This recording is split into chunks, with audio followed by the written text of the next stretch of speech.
Does evolution actually disprove Christianity? Or is that the wrong question? Evolution might describe how life changes over time, but it doesn't answer why the universe exists, where consciousness comes from, or whether Jesus rose from the dead. So tonight we're asking the real question.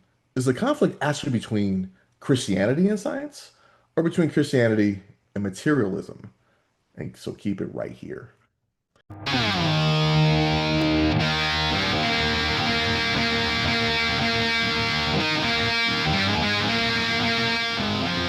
You're listening to Mount Hermeneutics, where three Marines give their perspective on God, faith, and spirituality with a heavy lean on the divine council worldview.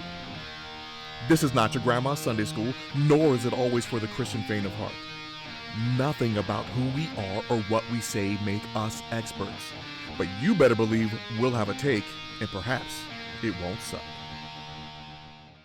If God is all loving and all powerful, then why is there evil?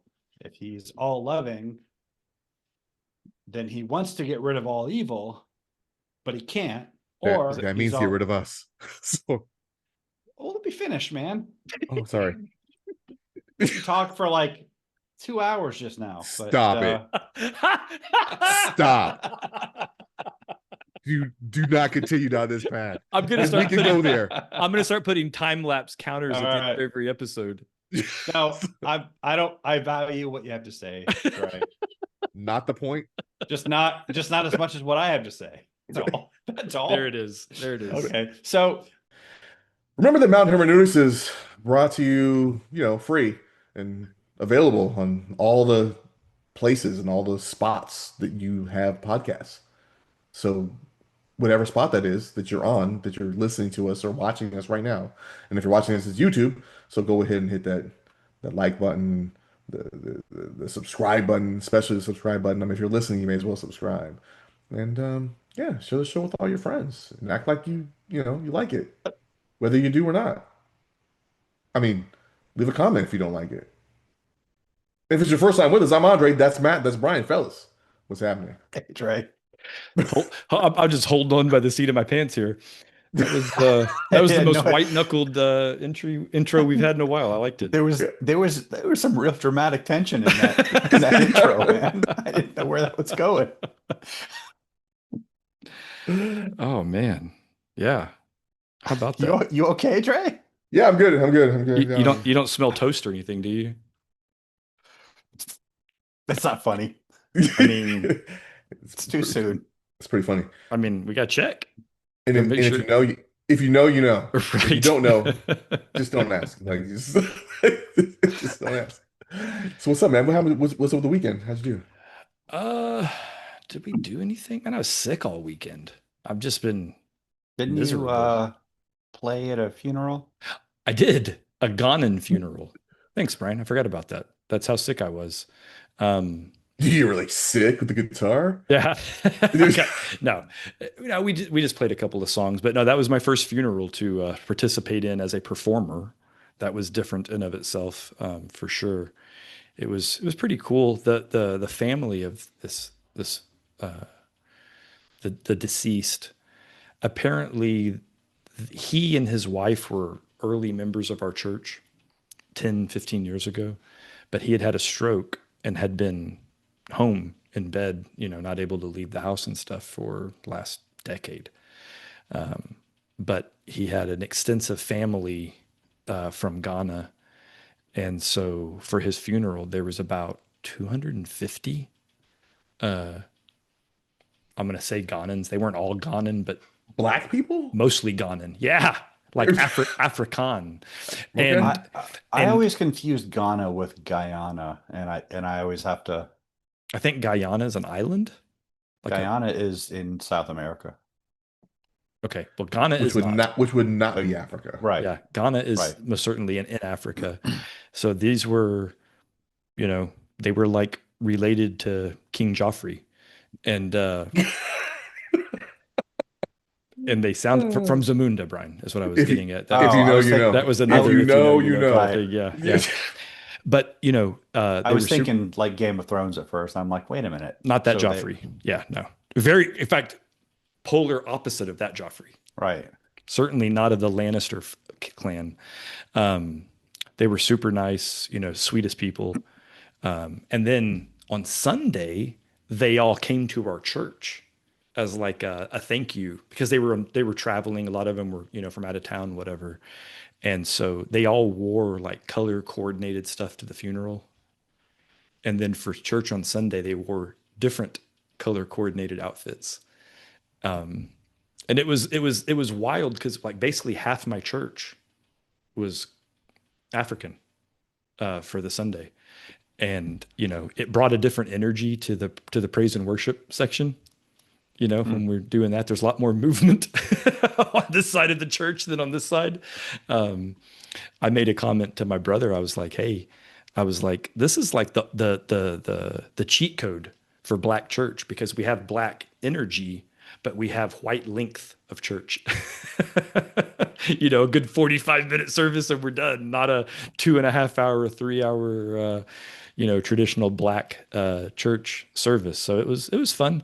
What was really funny was the pastor kept talking about them because we were trying to, obviously you're not going to not mention that they're here and that we had done the funeral and whatnot. But they kept what the intent was to point out the cultural differences and the neat things that are different about their culture and whatnot. But the way he kept saying it was, and these people, and he said it like 4 times, and every time I'm like, What do you mean, these people? exactly. I was like, wow. But they just got big old smiles. They're like, it was cool. Yeah, So they're not Africans from Africa. They don't have the same like they don't have hangups. yeah, they don't have the Yeah, same like baggage right. that African Americans do about, It was it microaggressions. was interesting. And yeah. But yeah, in fact, one of the things that the pastor made a comment one about was how much better dressed they were than us. And he was like, we need to up our game because look at how these people dress. It's like, you said it again, dude. Stop that. And then he called up the daughter of the gentleman whose service we had, and she was in a super tight, dress, whatever. And she had to have help getting up the steps to get up on the platform on the stage. And then she laughed and she said, "We do dress nice, but it comes at a price." So it was Can't walk, right? right, yeah, Yeah. yeah. So no, it Mm. was it was it was a cool weekend though. And then my stepdad's birthday was last week, so we family got together for a dinner last night. And Oh, always then nice. Alyssa and Susie came in town Wednesday, Thursday because of the tornadoes that were coming to Tulsa. So they went ahead and popped into the city. So I've actually had a pretty busy week with the family and Mm. Africans, as one does. Yeah. I mean, yeah, I mean, oh man, about $1 for every time I just had a weekend with Africans. Right. I could get a gallon of gas. Like, in So California. six weekends. Yeah, yeah, yeah. How about you guys? Do anything? Uh, Nothing good. No? Nothing Anything bad? nothing I want to like say in public. Oh, okay. I Oh, understand. okay. I uh I worked private security at the Festival of Whales in Dana Point. With an H or without an H? The mammal, the sea creature. With an H. Okay. Yes. And yeah, I was working the beer garden, helping people card and making sure no alcohol left the alcoholic area. But it's South Orange County, so like what's gonna happen? Right. So It's did you have to employ any violence? no, none at all. In fact, the biggest piece of even scare tactic I used was some mother had her young boy, and the sign says no alcohol beyond this point, and she drags him over because he was kind of rambunctious, and she says this sign right here says no children goes past this point. And I'm standing there, I'm watching her do this, and the boy's like, "Look at the sign." I don't know. Apparently, he can't read, and he's even white. He can read, and he's from South Orange County, so that's weird. Mm. But a way to get racist with it, right? So I chime in. I'm like, "And if you go past that, then I have to come get you." And he got super scared. And like the mom is like, oh no, no.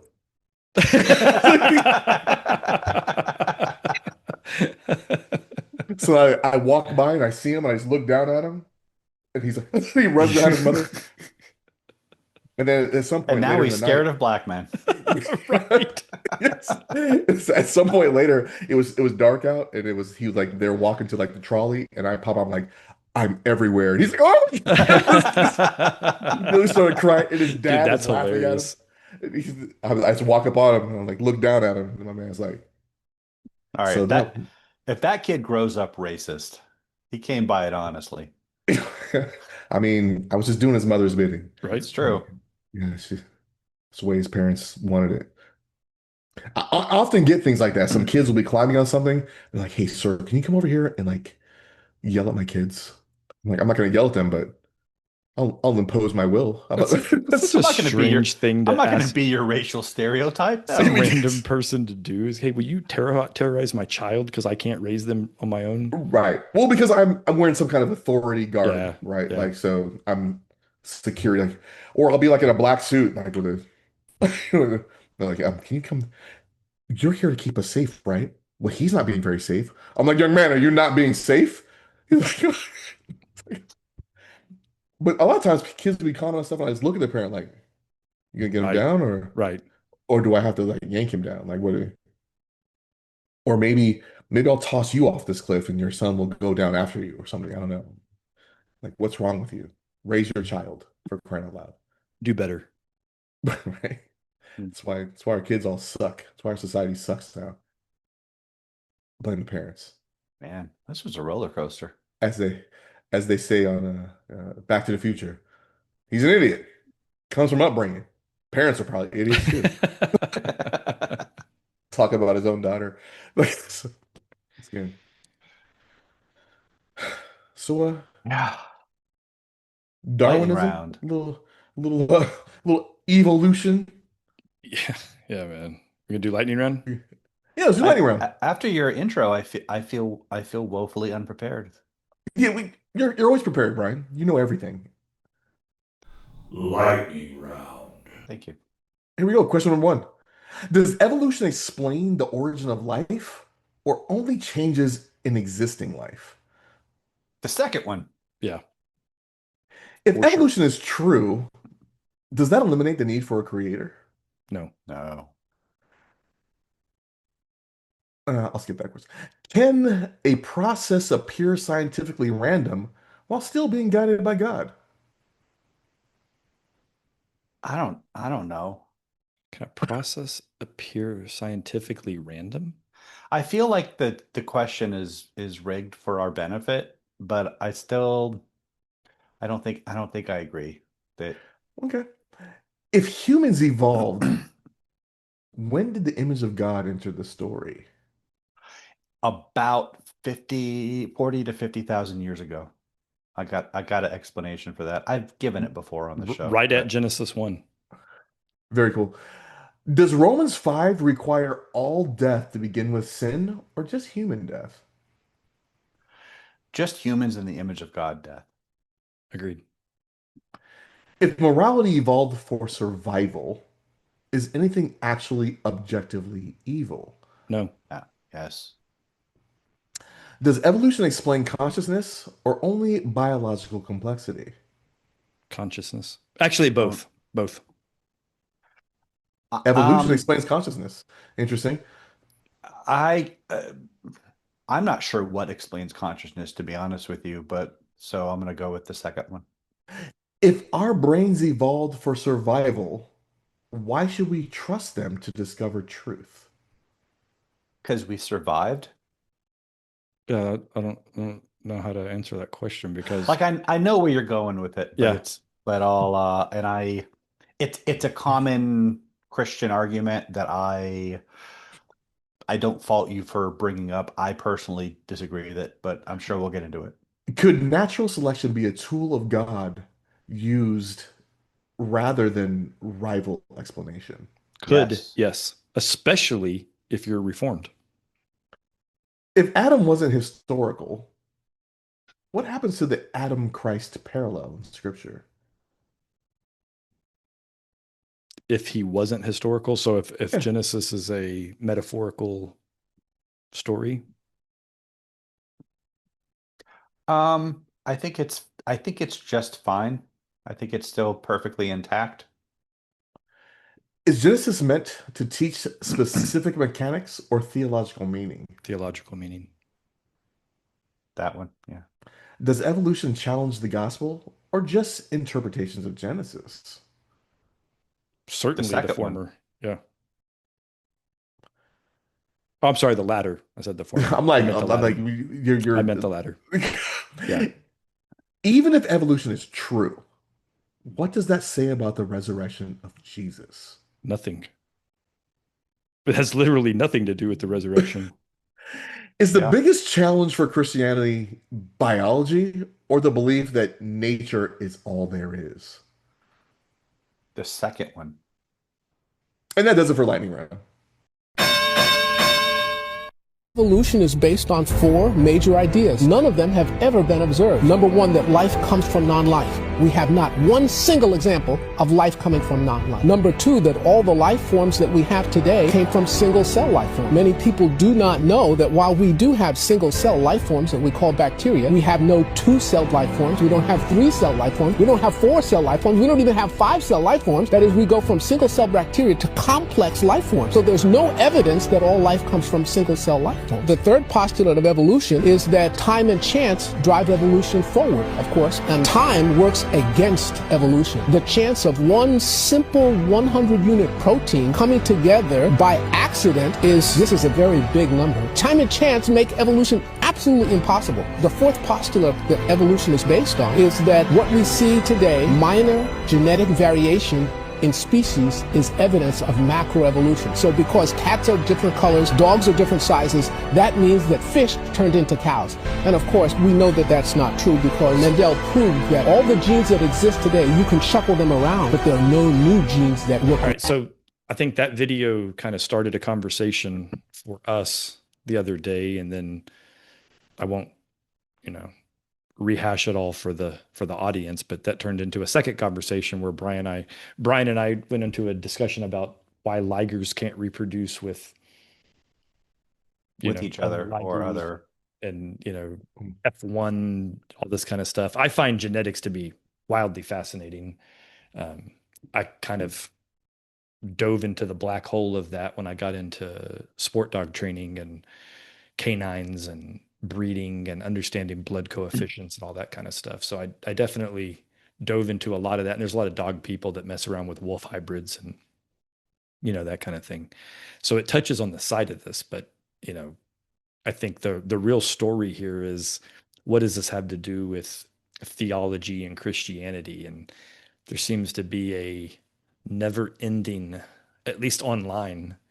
All you have to do is throw a rock online into a religious, Facebook group or whatever, and you're going to run into Christian apologists that think disproving evolution is how you prove God. Um, and I think it maddens all of us when that happens, probably at different levels for different reasons. But it's an ongoing thing. I take great umbrage at that. Yeah, yeah, as do I. And it's weird because we've talked about this in different episodes, and Young Earth, New Earth, I think was the episode that we did, and it kind of we touched on this and that. But it seems like the only people that are hell bent on disproving evolution are young Earth creationists, because obviously evolution and young Earth are at odds, which is funny because they're both scientific principles, I guess. Um, one's you know, the Well, one idea is, that, no, go ahead. What are you gonna say? well, I mean, I don't think young Earth creationism is pseudoscience. It's just it's it's science for people who don't understand science. But I do like that video. I think is helpful because I think I do enjoy when the legitimate limits of evolution are pointed out, like the theory of evolution is does not. I believe in evolution. I believe in what Christians would call macroevolution. But it's true that the theory of evolution does not entail, nor does it prove, as a lot of atheists. Both sides tend to overstate the case.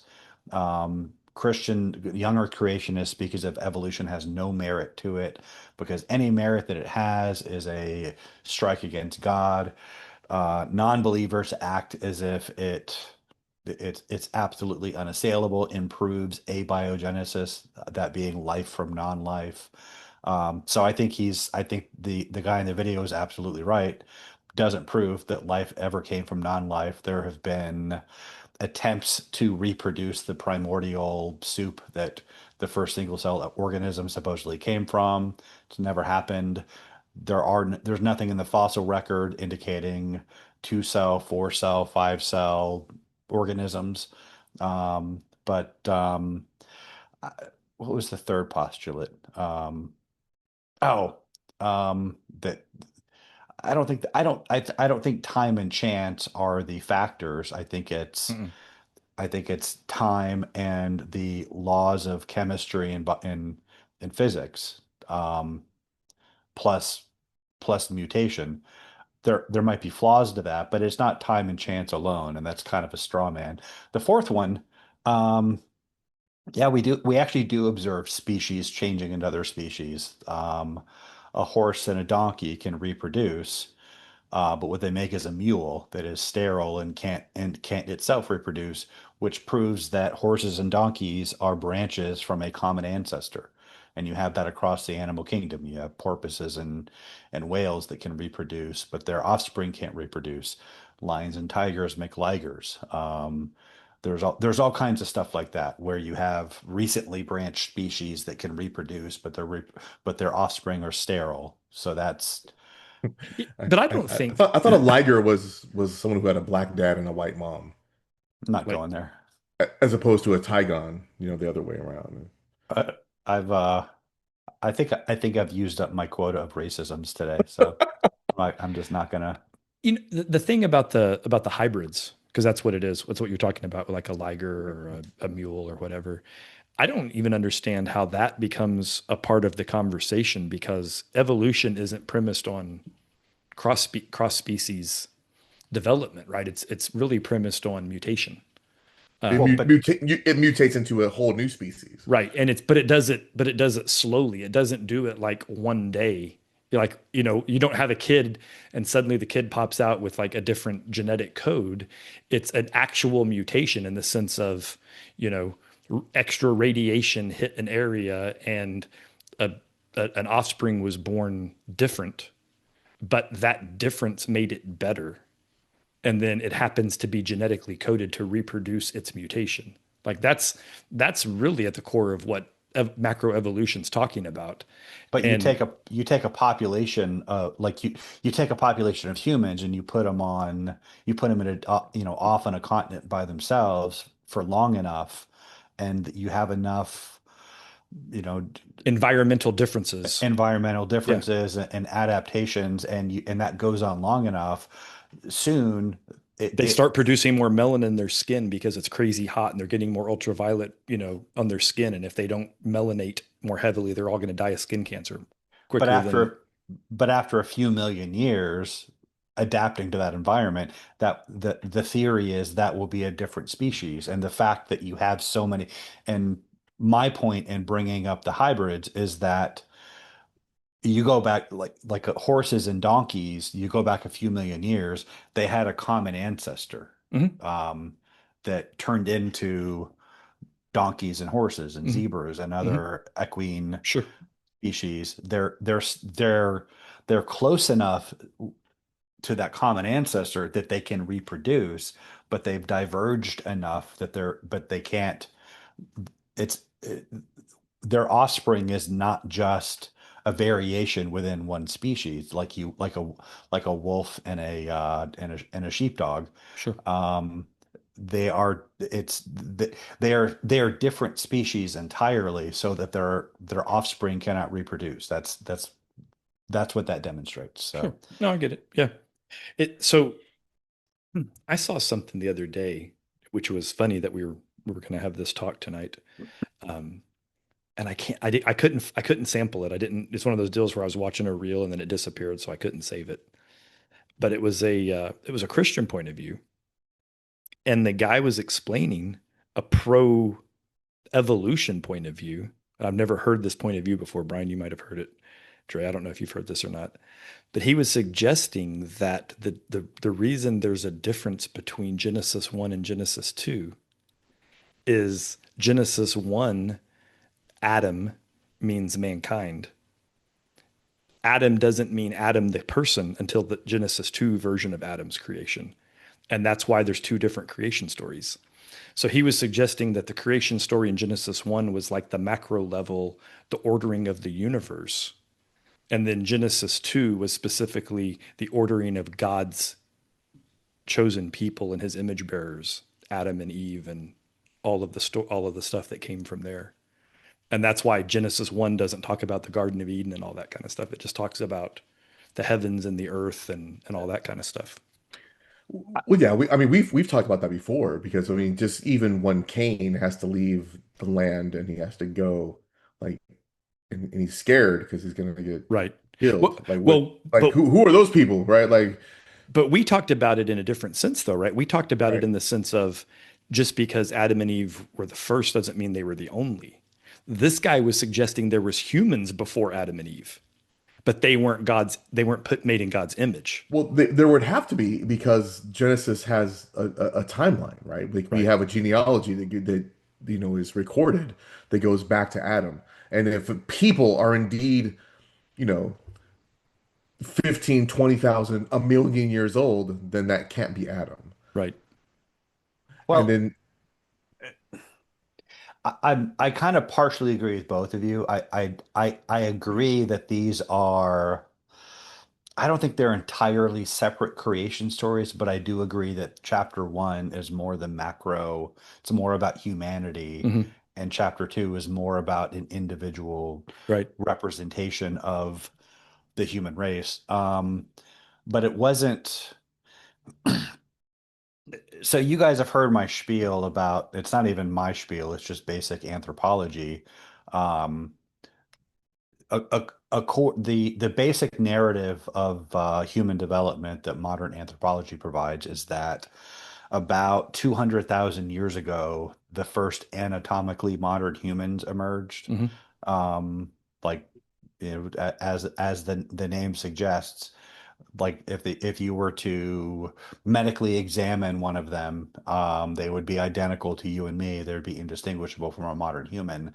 But it wasn't until 40 to 50,000 years ago that the first behaviorally modern humans emerged. And the distinction between them is that behaviorally modern humans had the capacity for abstract symbolic thought and communication, Hmm. i.e., language. Um,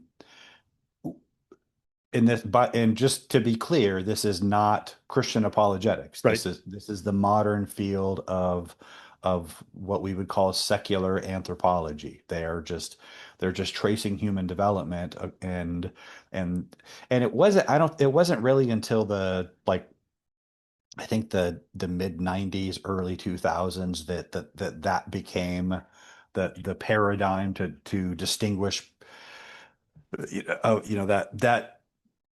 that paradigm of distinguishing between anatomically modern and behaviorally modern on those terms. That's a relatively recent development, and I'm gonna explain why that's relevant later on when I start talking about 2001 Space Odyssey, if it comes up. I hope it does. But the interesting thing is, hold on. Um, so in the book of Genesis, it says that mankind is made in God's image. God is pictured creating the world by speaking it into existence. God says, "Let there be," and there was. And he makes mankind in his image, and in the image of God, he made them male and female. He created them, told them to go and rule creation on his behalf. Adam in the garden is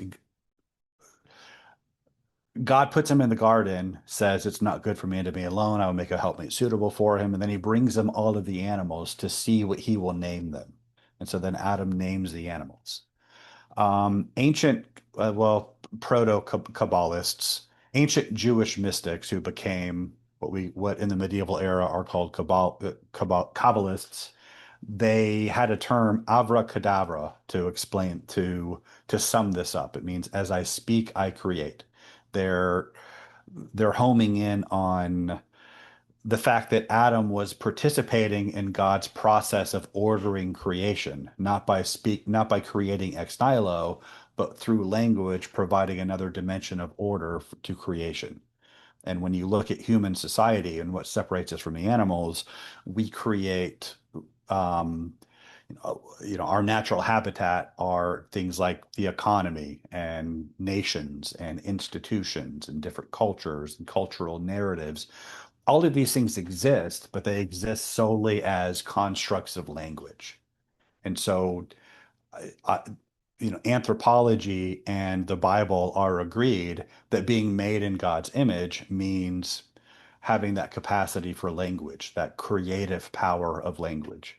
And so, um, I say all that because there are a lot of Christian apologists, like William Lane Craig has a book out, um, about the historical Adam that he traces back to like Neanderthal times. Actually, he traces it back to, I think, Homo forensis, if I'm not mistaken.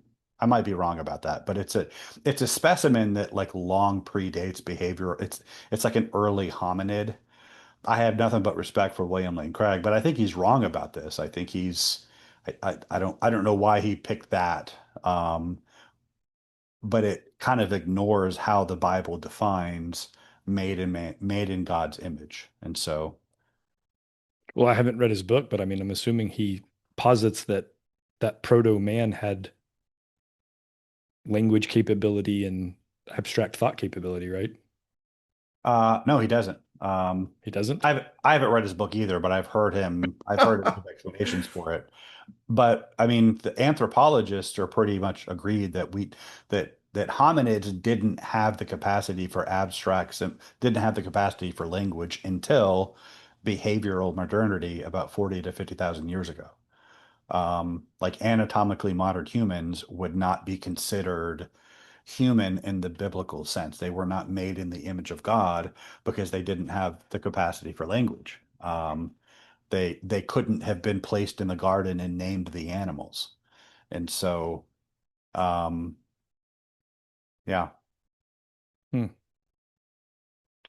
Yeah, I know when we talked about this before, I've mentioned this other book that I read, *Sapiens* by Yuval Harari, and he says largely the same things that you said. Only instead of calling it language, he talks about abstract thought, and he calls it the ability to believe in fiction, and that's essentially what gives humans their differentiating ability. And he explains it kind of in the concept of if a man was to fight a gorilla, the gorilla is physically a superior thing, right? And the man would have no ability to beat the gorilla hand to hand, Depends on the man. hand to hand. But when you start scaling 10 men versus 10 gorillas, it's interesting. But, at 100 men and 100 gorillas, man starts to develop a massive edge. At 1,000, 10,000, it's like it's a night and day difference because humans have an ability to organize. We have an ability to create, complex conversations and battle plans and rank structures and all these kinds of things that no other animal is capable of doing. Obviously, birds can fly in formations and, ants can do amazing things within their colonies, but they don't have reflexive communication methods, right? It's all, oh, I'm sorry, it's reflexive. It's not strategic. And that, all of those things are what makes humans different. And I think that's certainly, kind of carries through with the language concept, right? It makes you wonder how much of our skill and our ability to exist is language specific or not, right? As we're sitting here communicating, in such a deep way across the internet, right? Thousands of miles apart from each other. Yeah. Whereas, what else? What else on earth can do this? It's pretty fascinating.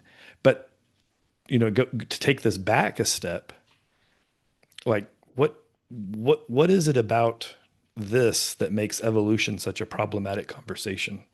Like, where does this go off the rails? I know, Dre, when you were preparing the questions, did you have more questions that kind of set this up, or what are the?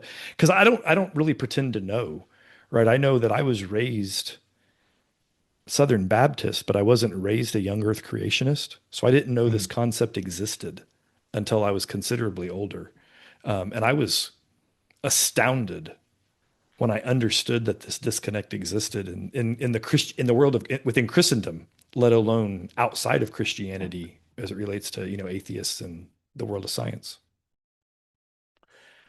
I think the world of science just kind of says that materialism, so the physical world, is the only thing that exists, right? So here we are. We have a podcast that's dedicated to the spirit world, the unseen realm, if you will. Hmm. Uh, and what's our and we started talking about like philosophy and what's our purpose and what is moral law, and we've had every episode has something to do with that, where I think Darwinists slash materialists just say, hey, it was by accident, therefore nothing actually matters, and whatever we decide is what should matter.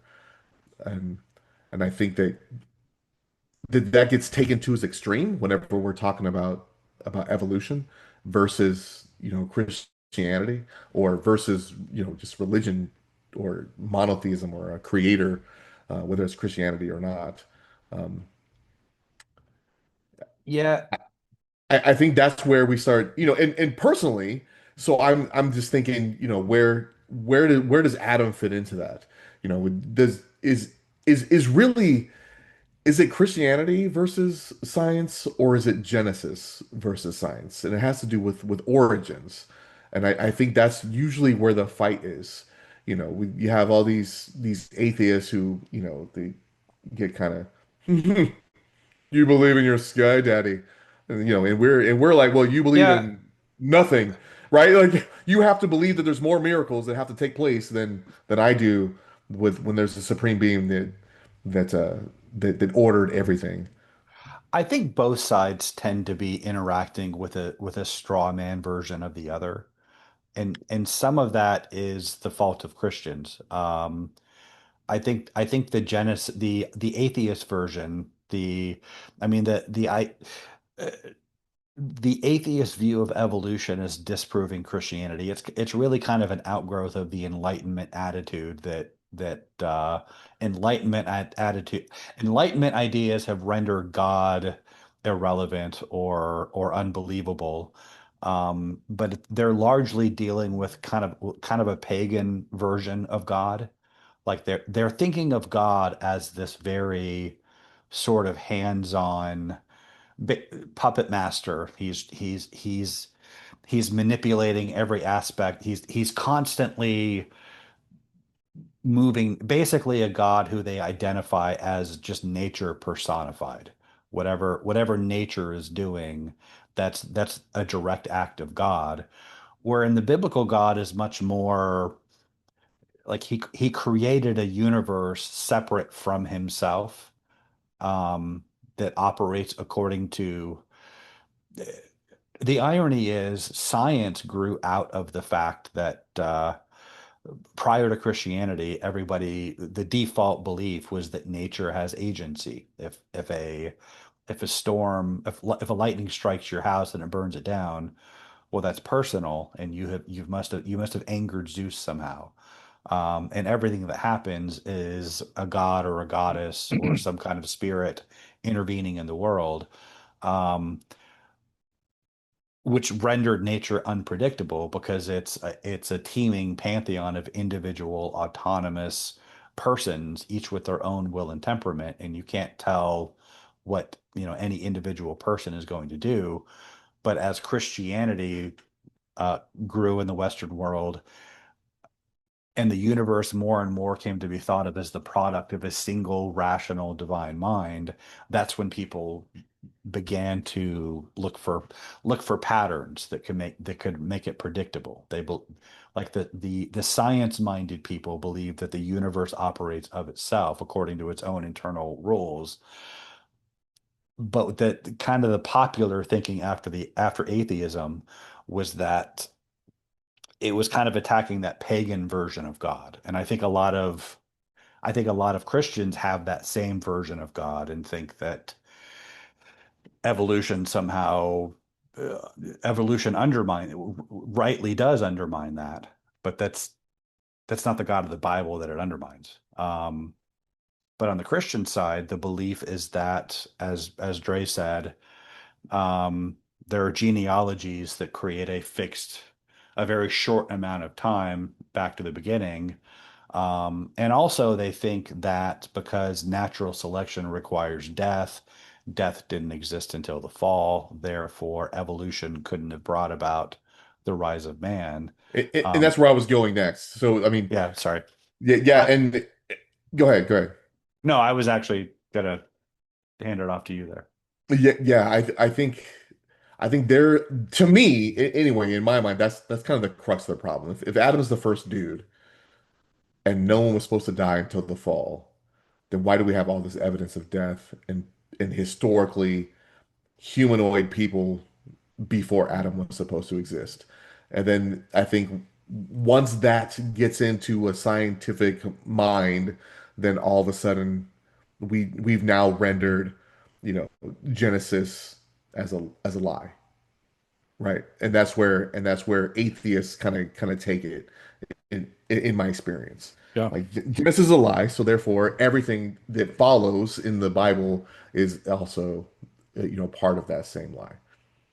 Yeah. Yeah. I So think that's an interesting like synthesization. I can't say that word.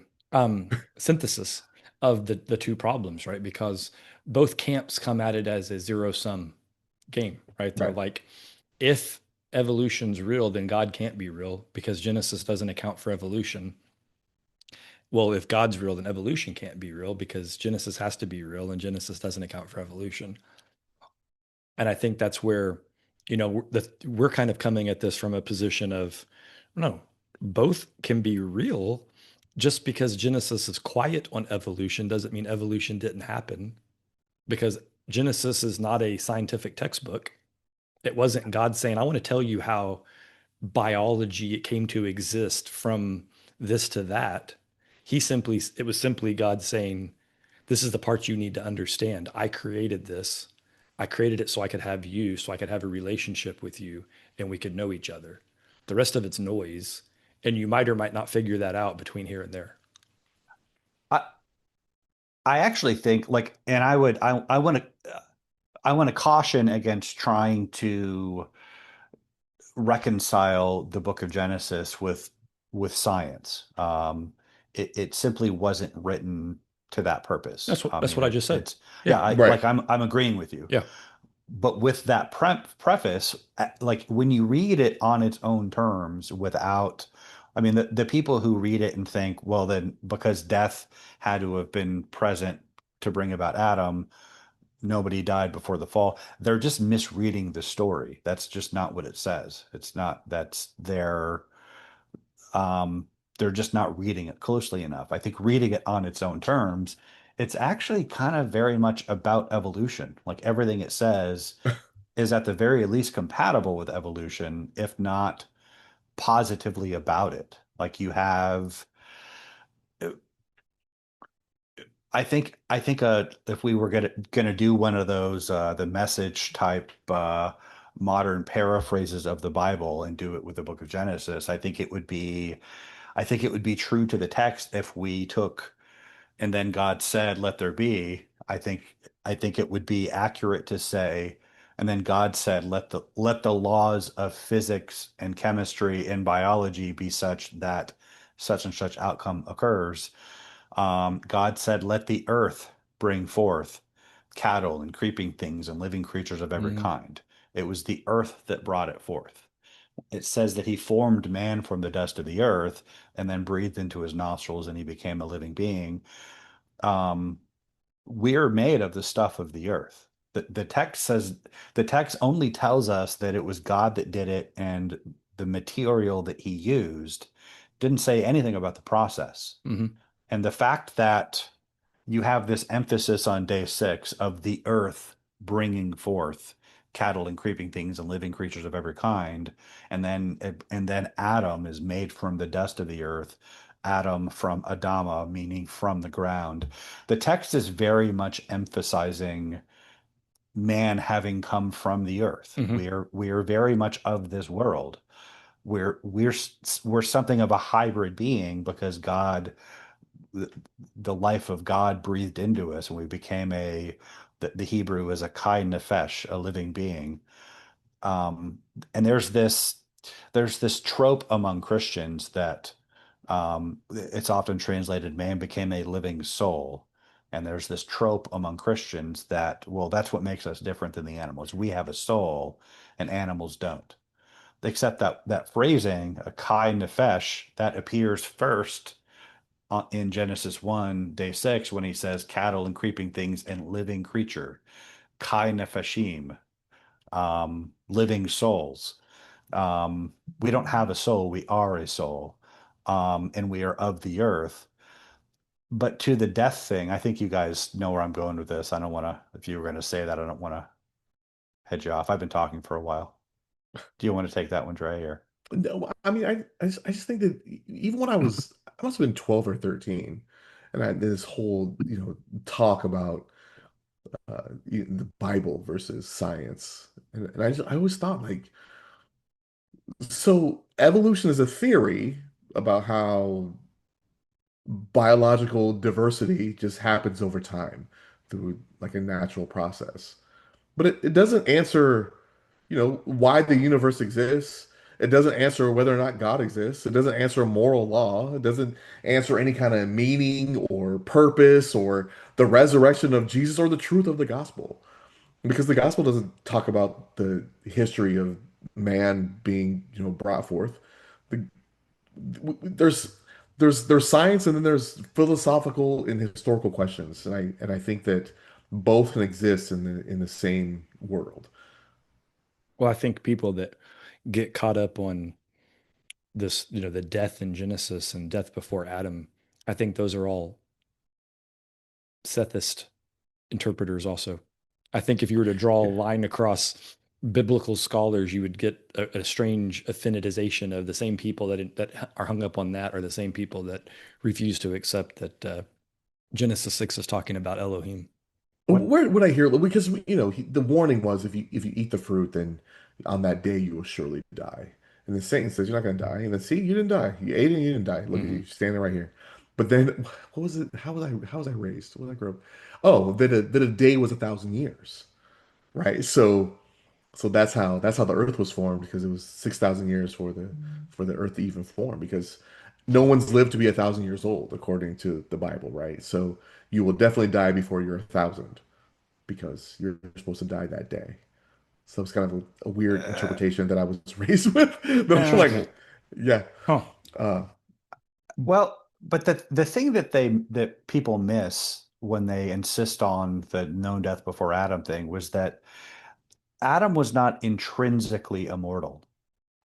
He was made mortal by being banished from the Garden of Eden and denied access to the tree of life. That's why Adam didn't live forever. And the the image you get from the first two chapters of Genesis that God created man to rule the earth and to be God's image bearer in the earth to advance the divine order. He takes man, he places him in the garden where the human family is supposed to multiply.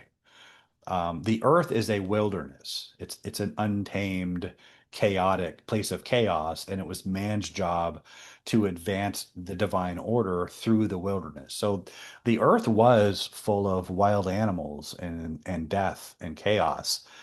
Only the garden was this place of eternal life and bliss and pleasure and peace and man dwelling in the image of God, the human family was supposed to multiply and expand the borders of the garden to encompass the earth. So the default setting was actually that death and chaos that man was supposed to conquer. Um, that wasn't introduced to the world with the fall. That was already there. It was only in this limited scope that man was immortal and free from death. Um, so, Did we have any other questions from lightning round that we wanted to flesh out? What was um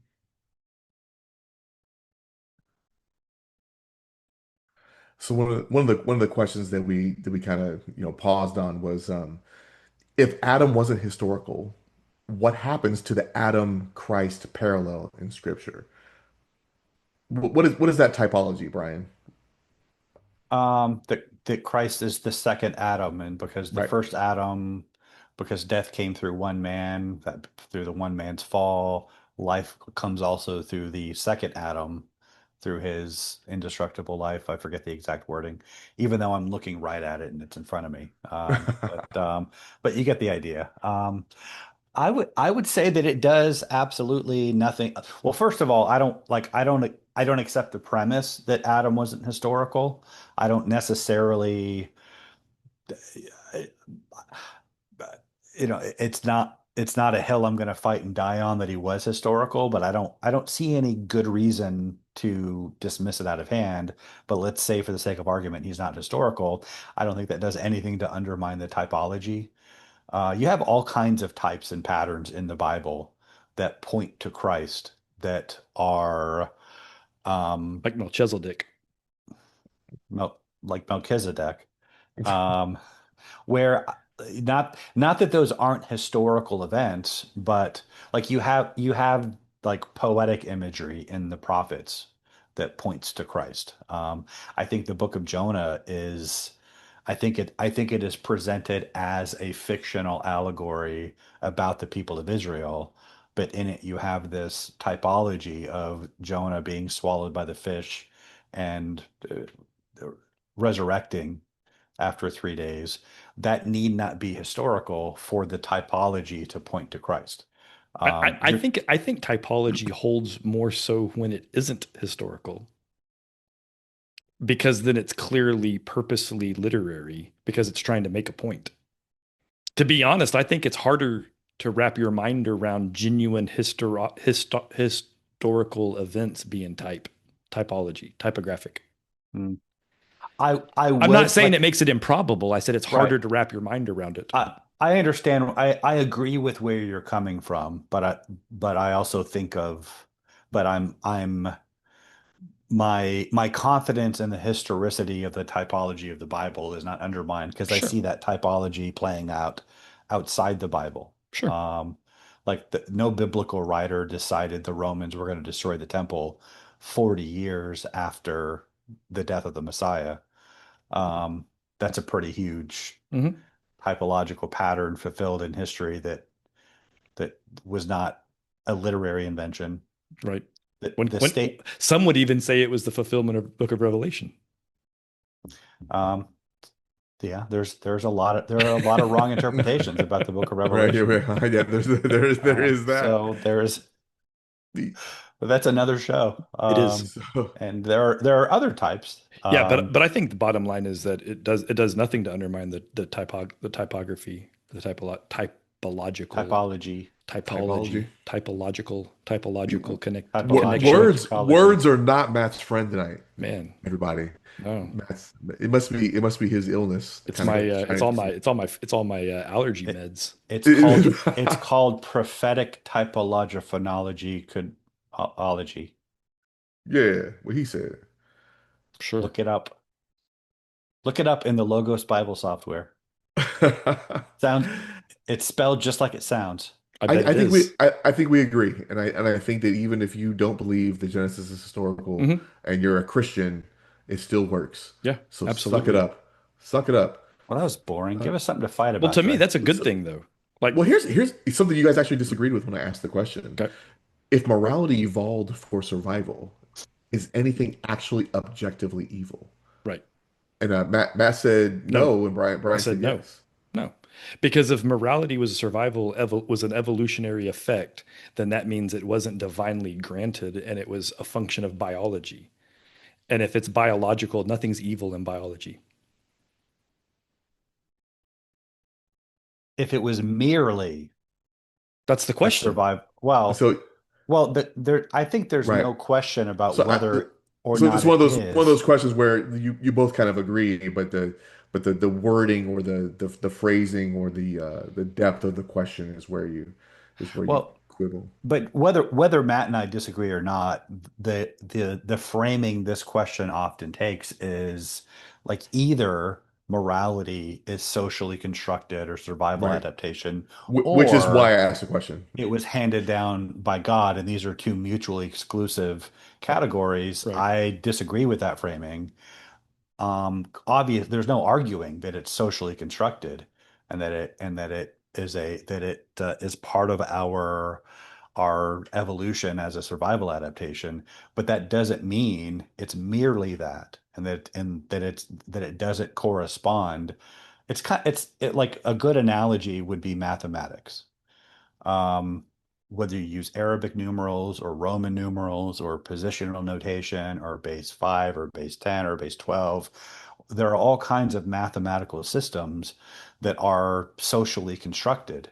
The fact that we use Arabic numerals, we can trace that from a development in history, whereas we got that from the Muslims who got it from India. They're actually Indian numerals. Like there's no doubt that it's socially constructed, but that doesn't mean mathematics are not also the language of the universe. We're socially constructing ways to describe things that are. But that's not a good analogy Why is it not a good analogy? because using what you just said. So I agree with everything you just said about math, right?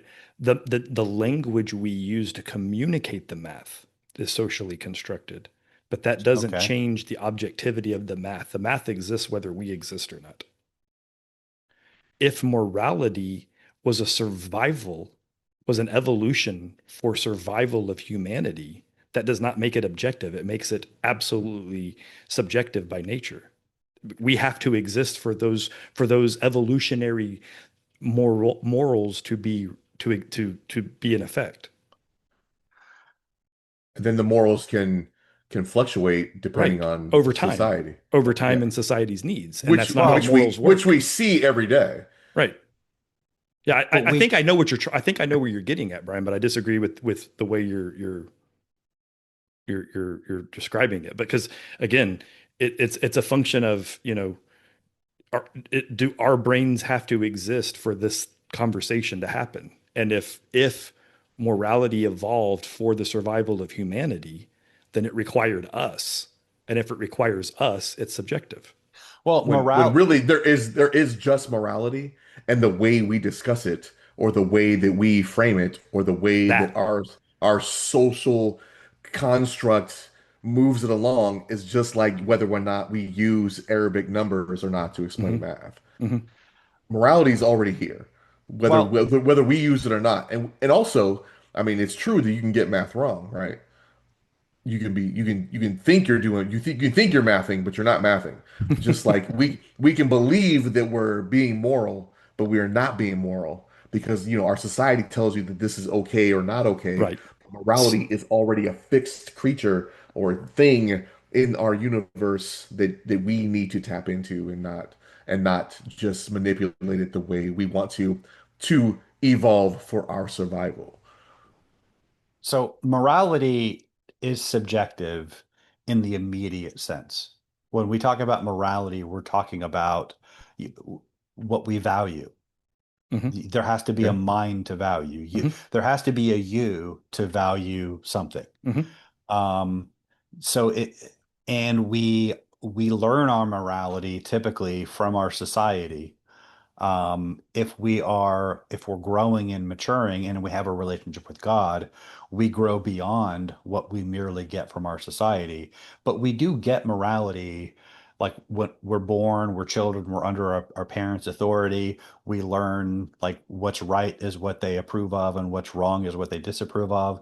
That's our basic moral compass. So there's and to reiterate, only a mind can be moral. And I meant to say earlier on, our capacity for abstract symbolic thought and communication, our capacity for language and narrative, it's what enables us to have to be moral agents in order to supply that value. Um, And that supports my point that morality doesn't exist in the animal kingdom. So I agree with that completely. That's a good point. well, that can be argued, but it doesn't.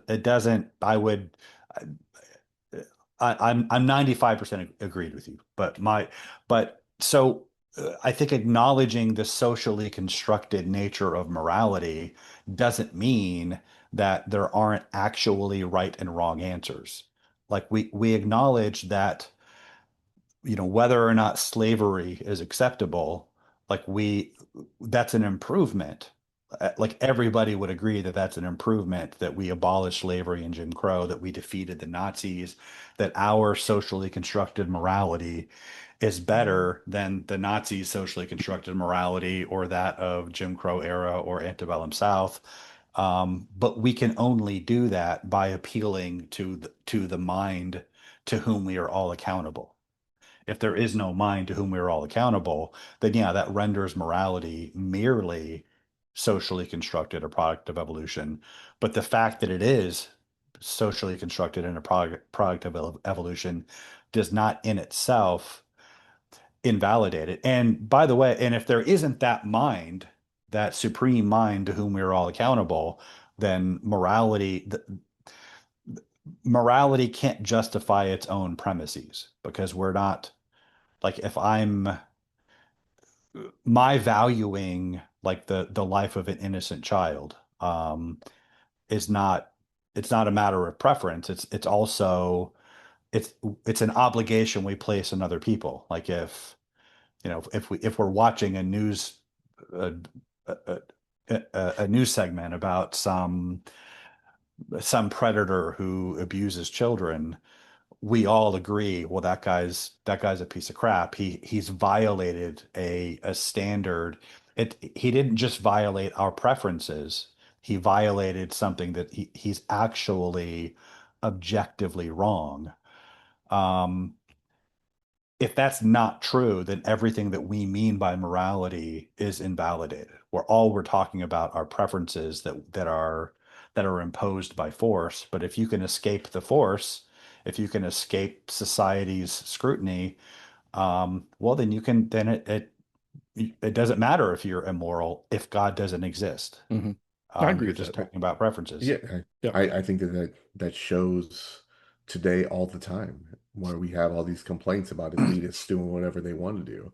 I mean, we're having this thing called the Epstein files that's been going on for years now, and I think that's what that whole thing is about. And these people are getting away with things that we believe are morally wrong, and because they can escape it, what makes it wrong? I saw this meme today about there's some singer, Marin Miller. Have you heard of her? I don't know who she is, but she's apparently a Nope. famous singer.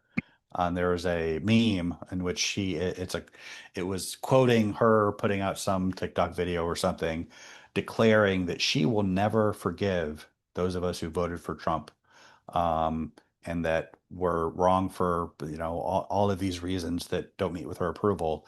And it Mhm. just kind of struck me like that's a very common posture today. Somebody gets up and declares their disapproval. They withhold their forgiveness as if this is like leverage that they can exercise. Like Okay, like right. I'm supposed to be very concerned that this singer I've never heard of she's not going to forgive me, guys. She's not going to do it. Um, I but it there's this presumption that she is the moral center of the universe, it is her prerogative to judge the living and the dead, and that we need to align our beliefs with hers. And that's such a common posture among people. Like we can't escape morality, but because we've completely abolished any sense of personal accountability to God, we've all kind of become our own God, and we expect other people to recognize that authority. Or society is the ultimate moral arbiter. Mhm. So if you're a politician and you can manufacture public, if you can manipulate public opinion to approve of this thing that you want to do, well, definitionally, that automatically makes it right. Um, and it seems like that's kind of how the whole world operates because we've forgotten God, and so but we still want to use morality as a weapon. But anyway, I've monologued I, it I a saw while. I saw a post today from an acquaintance that I knew in high school. I don't know. And his scenario was, how do you frame this? If if the news popped up right now and said that there was a bunch of nuclear weapons or warheads gonna land on your city, and you knew you were gonna die in the next 30 minutes, and he was not near his family, then he would reach out to the nearest Trump supporter and make them feel his wrath. Basically, he's saying, and they would meet their demise before I did. Basically, he said if he knew everyone was going to die, he would go to the nearest Trump supporter and kill that individual. I believe him. I think Yeah, he's. I do I too, think he probably would. I, and I'm just flabbergasted by this train of thought. I, I, It's an I'll interesting change. admission. I'll change gears and tell you one that I ran into yesterday. So in this philosophy group that I'm in, the person posited the question: if there was a random child and your dog, and they were both drowning, and you could only save one, which would you save? Mm. I know the right answer to that. My answer was anybody who does not answer the child should be murdered immediately out of policy. I understand why you would say I that. concur, actually. But what was disgusting was the answers. And it's not the people saying, "Man, that's a tough one. I really love my dog. My dog means a lot to me." It Right. was the flippant lack of interest in human life Yeah. Yeah. and the fact that I would save a random dog before I would save a random child. And, all of these like taking the conversation 3 levels too far. And it was just Dennis Prager frames that question as your mortal enemy is drowning and your dog. that's a different call. That's a very different one than a random Well, child. but he puts it more strongly that you should save your enemy. You should save the human. And I intellectually I agree with him. It depends on why that person's my mortal enemy. That was my next. Like, well, if he's a danger to society, Is it or Jeffrey or Epstein? Is it, or right, or is is it he a danger to me? The reason why he's my mortal enemy is because that dude is trying to kill me every time he right, sees me. right, Then I don't want to save right. his life. Or he's And just what my frenemy from the gym and I hate him because he's bigger than me and I right? glare at him every time I And So see him in you his wouldn't even save him at all, even if you didn't have to, even if there was no choice between him and your dog. depends on how much I dislike this person and why they were my right, mortal right. enemy. That's what I'm trying to say. If And if and this if they were my mortal enemy because they were a qualified terrible person, then I'm happy they're drowning and I would save my dog and we would watch them together and, like and I drown. would and I would I You would know, feel that that is you but know Mm, but the yeah. point is human life should mean more than that of an animal's. 9 times, yeah. 10 times out of 10. I mean every blog you ever see, like, oh, I love my dog way more than I like people. Like, what? I can relate to that. And I And you don't even I have a know dog. I had a dog. I still think of him as my dog. I still dream that he's alive sometimes. And I think I get him back. I think when Ah, nice. You um know, I but if I put myself in that scenario, and the thing that I know I'm supposed to save my mortal enemy, but there's an obligation that comes with my dog's trust in me that I think also isn't It's fair.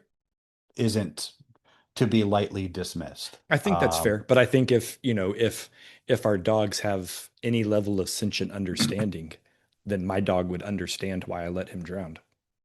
Right. Right. Or He's like, that tracks.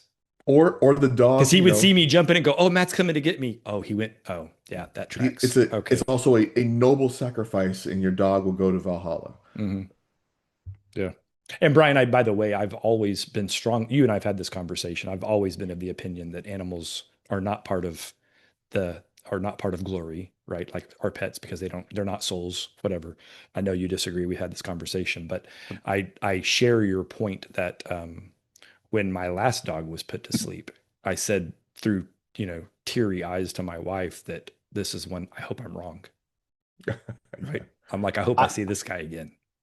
I think that at the resurrection we will be able to ask Jesus, Lord, will you raise Buck Rogers back to Yeah. life? And he's gonna say, Big, big, big, and big, he's big, gonna big. say, quit bugging me with this stuff. Do it yourself.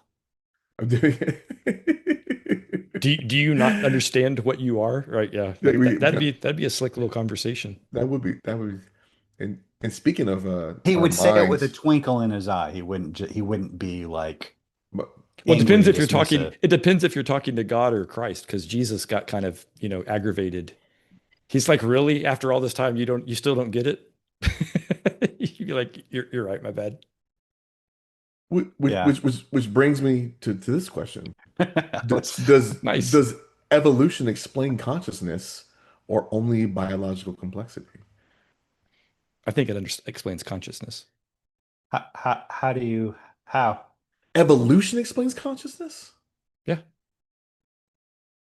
Okay. because they're tied. They're the same thing. Like I'm answering this as a wraparound, right? Like I believe evolution happened. I believe evolution was guided by God's hand to create man. So I'm not saying evolution made us souls, but I'm saying evolution is what set us to that point.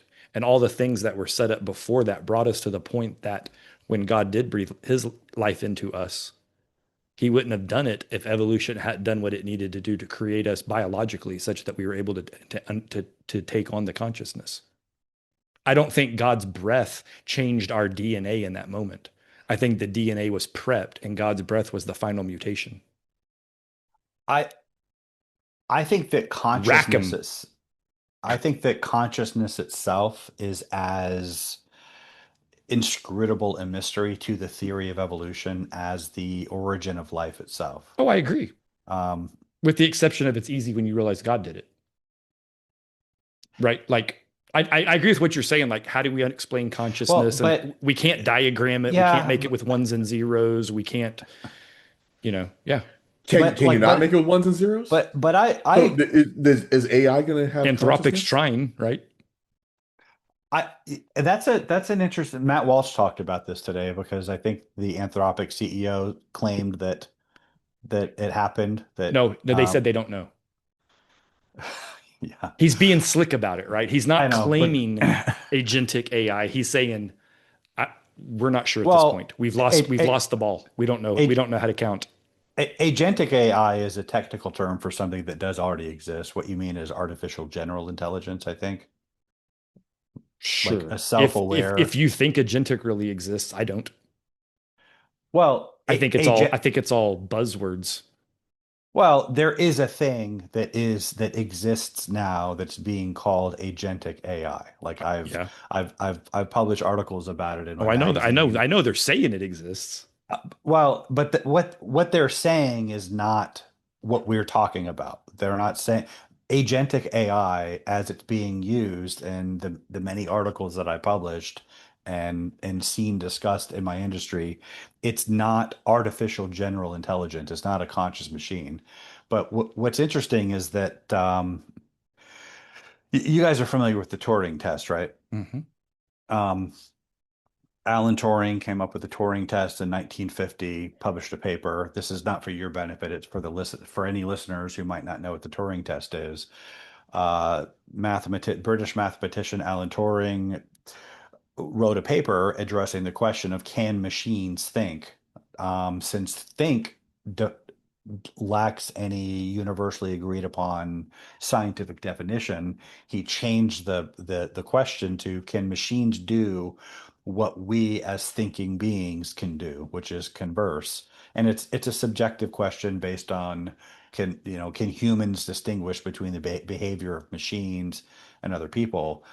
Um, we the field of neurology has kind of like fine-tuned the mechanical correlations that they've identified with consciousness, but the philosophical question of what consciousness is and what is the mechanism that makes the phenomenological difference between an inanimate object and a conscious brain, we are actually no closer to answering that question than we were in Alan Turing's time. And that's Um, that's the cop out that the Anthropic CEO took.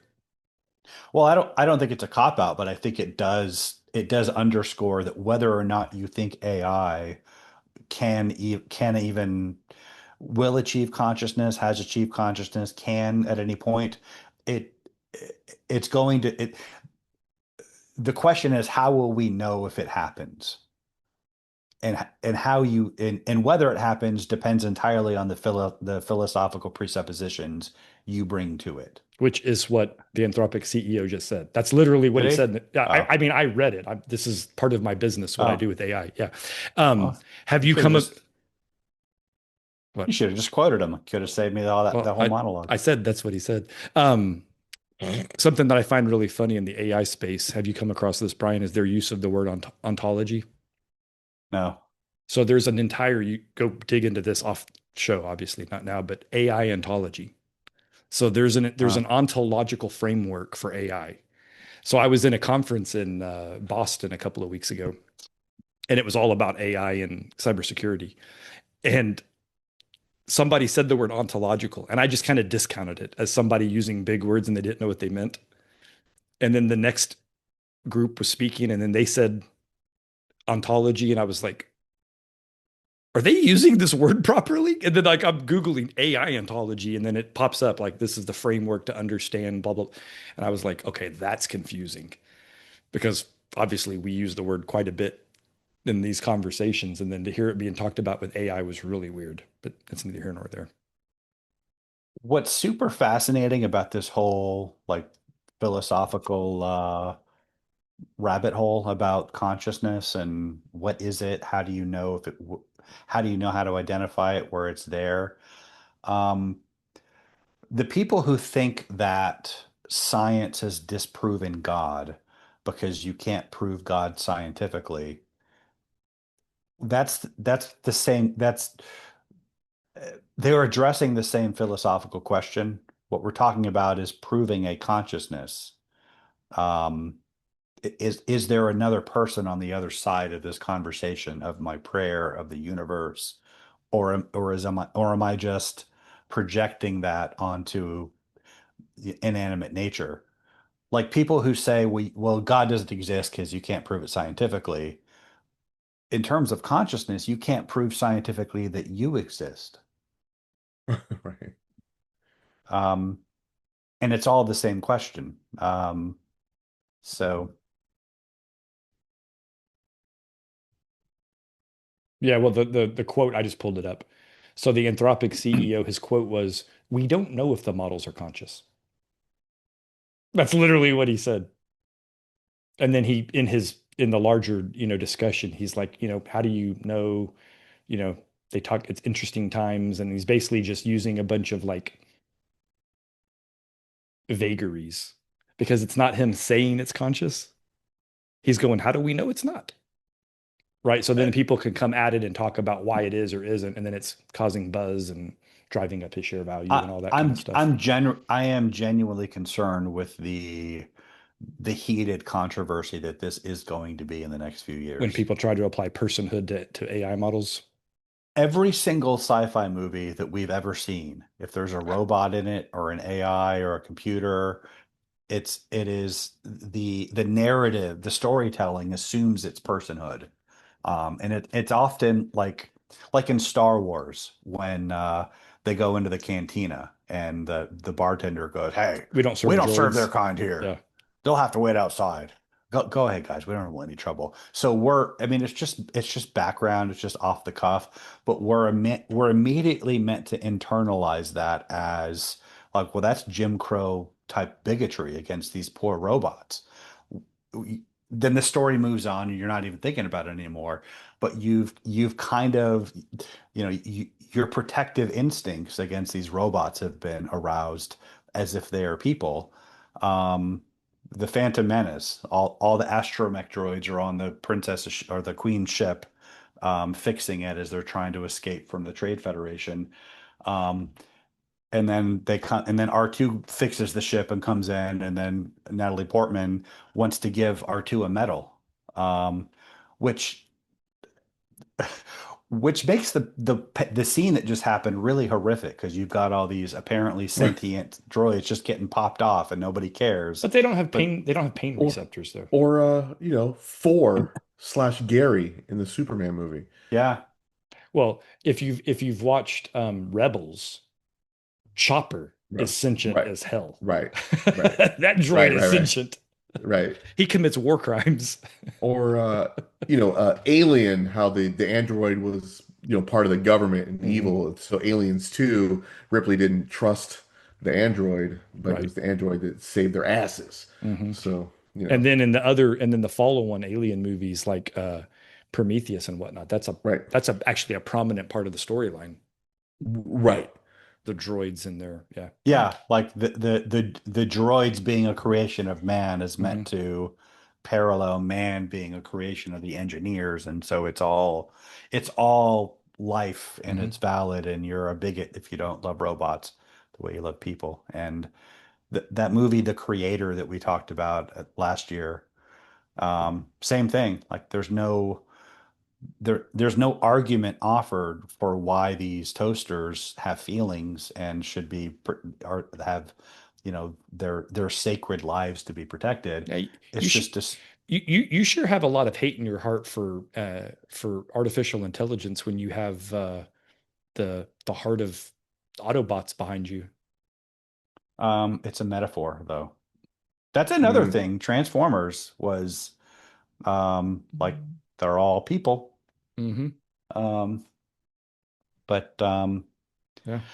All right. So was that all the questions, Dre? Are we done? no, because I mean, even if evolution is true, what does it say about the resurrection of Jesus? Which So is so I answered that really short, and then you guys apparently there's a deeper anti-religion atheist angle there that I'm not aware of. What's the other side to this? Because I just kind of laughed and was like, it's got nothing to do with it. So what's the other side of the story? I don't think there's another side of the story. I'm like, well, I mean, even so, let's just say that the other side of the story is that there's God, and Right. he became incarnate, and he Right. so So I mean, if you believe in only evolution and only materialism, then there is no Jesus, and the Jesus resurrection didn't happen. I think that's a pretty fair summation of the skeptical approach to it. I mean, I think they're two entirely different categories of questions. One is scientific, the other, well, one it purports to be scientific, but there's a philosophical undertone to it. The other is a historical question. If you look at the evidence on its own terms and you look at it from a philosophically neutral standpoint, I'm not that we could do a whole show going through that argument, but all of the evidence says that the resurrection happened. Christianity right. it's very difficult to explain the existence of Christianity if the apostles didn't at least claim the resurrection happened. Hmm. When you examine the fact of their claim, it becomes very difficult to argue that they didn't believe it or that they were somehow honestly mistaken. It can the only logically permissible explanation for the fact of their claim is that it happened. when somebody tries to make a off either deny the fact, which you can't do because it's just there and you have to deal with it, or to explain away that fact, it typically exposes a you can't bypass or explain away the fact with the historical evidence. You can only say, well, resurrections don't happen, therefore it can't be true, which is to say, nothing transcends nature, therefore we know there's no God. We know there are no messiahs or prophets or miracles or prophecies. Therefore, it didn't happen. And then they just kind of gerrymander the evidence to reconcile it to their philosophical premise. Um, but evolution doesn't establish that philosophical premise. Like you have to go beyond the mere facts of evolution to get there. In Yeah. fact, they typically start with that philosophical premise to address both. They embrace evolution and stretch it beyond what it actually claims because of that philosophical premise. They treat evolution as if it proves abiogenesis and renders consciousness mechanically explainable, which it's simply not. Yeah. But I mean, I feel like it's as simple as to, say that resurrections have happened approximately as many times as the Big Bang Theory has. yeah, or the first start of life. Yeah. Really, I think the question should be reversed. What does the resurrection tell us about evolution? Um, so not that Yeah. it was a bad question, Yeah. but you Yeah, teed it up for yeah. me to. So I think, I mean, my answer is not much. Doesn't say Right. much about it. Not much.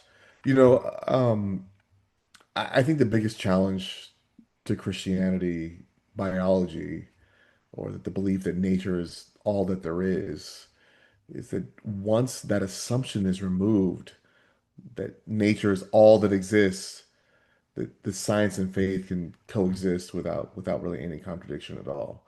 And it doesn't have to be either or. Both can survive in this universe. And whether you believe it or not doesn't make something true or not true. It either Yeah, exists absolutely. or it doesn't. Absolutely. My And I've got a friend of mine, the guy that Brian's a big fan of his on Facebook, Mark McCabe. He taught me to train dogs.